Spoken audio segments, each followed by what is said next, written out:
Hi, here's a short introduction for the readings on Tuesday, in which we'll continue our discussion of the environment and the economy. We're going to begin Tuesday by focusing on a chapter from a very important book called Natural Capital. This book was written by Hawkins and Lovins.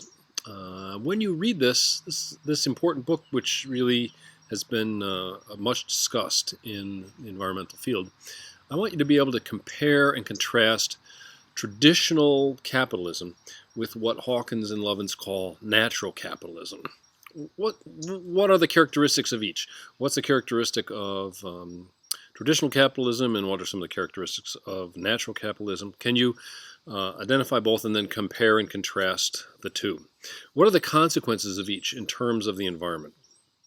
Another thing I'd like you to be able to discuss is that they use a term called radical resource productivity. What is radical resource productivity, and can you give us a kind of historical or an old-time example of radical resource productivity? And can you give us an example that's more current or fresh from today? What's good about this idea of radical resource productivity? And if you can, tell us or think about and be able to describe some weaknesses that you can perceive from the idea. The next thing I'd like you to be able to do from these 21 pages is discuss what Hawkins and Lovins mean when they talk about a service and flow economy. What are the characteristics of a service and flow economy? How does it differ from a traditional capitalistic economy? Why would people who are interested in sustainability be interested in promoting this idea? And the last thing I'd like you to think about as you're reading these pages and come away with is an understanding of how a country or an economy might invest in natural capital.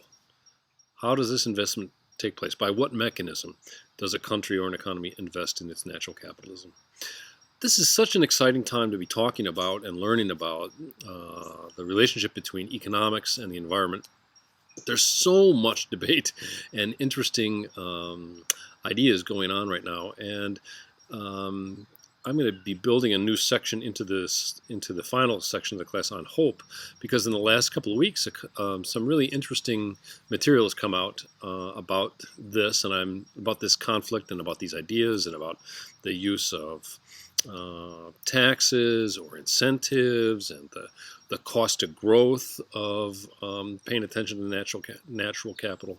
So we'll be talking a little bit more about that in the coming weeks. I was thinking I would include that now for today's reading, but you know what? You need the fundamentals of natural capitalism that Hawkins and Lovins talk about.